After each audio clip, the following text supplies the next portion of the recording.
In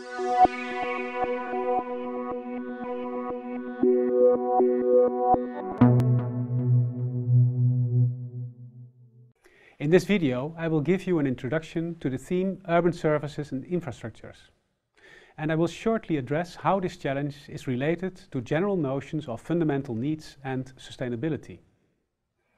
In the end, the main goal of any development is to achieve a prosperous society. But what does it mean? This is hard to answer, as it will be differently for all of us, depending on the different living conditions in our world. The definition of prosperity now depends on needs of future generations. UN Habitat introduced some years ago the City Prosperity Index. The ranking of cities regarding prosperity is based on 5 indicators or dimensions, which are productivity, infrastructure development, quality of life, equity and social inclusion, and environmental sustainability. In a way, these 5 dimensions relate strongly to the main perspectives or focuses to achieve sustainable development, often referred to as PPP, People, Planet, Profit, where the notion of profit was changed in the 2002 Johannesburg Treaty into prosperity. Within this PPP approach, the different 24 aspects to address sustainability in our living environment are framed. In this frame, the planet aspects relate to the technical aspects, or so-called stocks and flows, in the local environment, like energy, space, water and waste. The people aspects, as shown here, are related to livability, like air or soil contamination, safety and quality-related aspects, such as available green and social inclusion. Finally, the profit-related aspects concern economic vitality and future values, such as local employment, flexibility and robustness. Together, they address what we could frame the urban services, which often are related to infrastructure development. And this aspect was highlighted, as you saw before, within this City Prosperity Index of UN Habitat as a separate indicator of prosperity. Why? This is related to our dependence on areas around cities, dependence to resources, to other places and cities, and the availability of often cheap transport. This has led to what some call the interconnected society, where urbanized area consists of different urban nodes which are highly interconnected. This is also called polycentric urban development, like shown here, for example, to the northwestern part of Europe, for the area between London, Paris, Berlin and Amsterdam.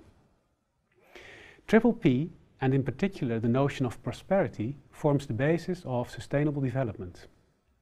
This notion was introduced in the Brundtland Report in 1987.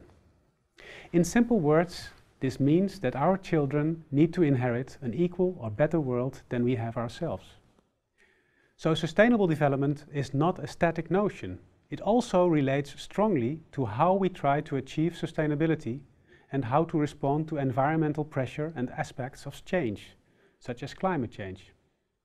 Here, 2 actions are distinguished: tackling causes, or doing things the right way, called mitigation, and handling impacts, or responding to negative aspects, called adaptation. The International Panel for Climate Change calculated the potential for different sectors to mitigate, and by doing so, where most potential to achieve carbon reductions are.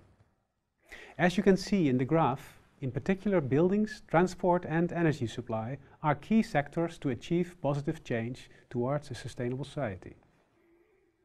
Often, such change, be it mitigation or adaptation, is related to trying to change the way we organize our society.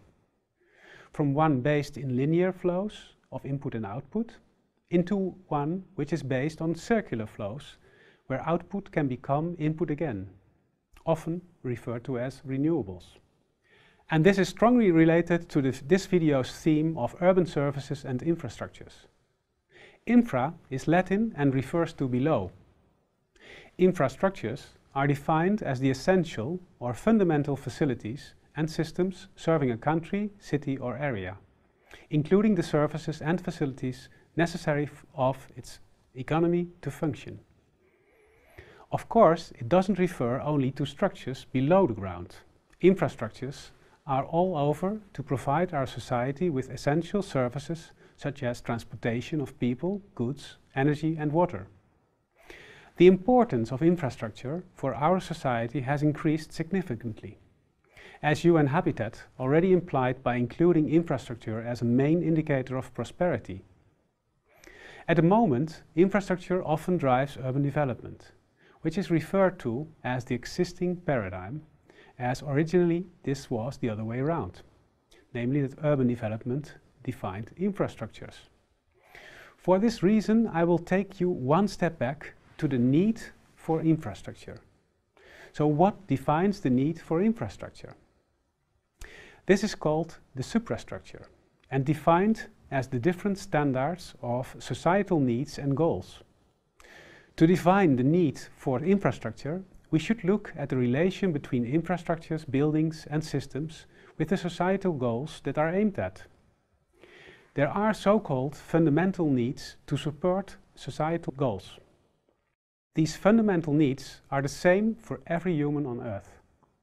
They are support, like for instance provision of food, etc. Protection, like a roof above the head.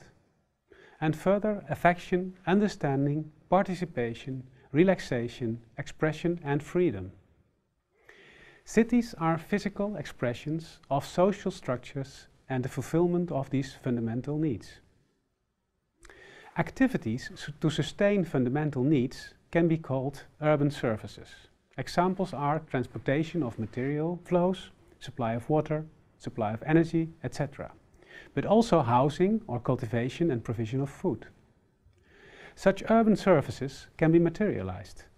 This is what we know as transportation infrastructure, public utilities like sewerage, ICT and so forth. But this also concerns urban ordering and planning and land development.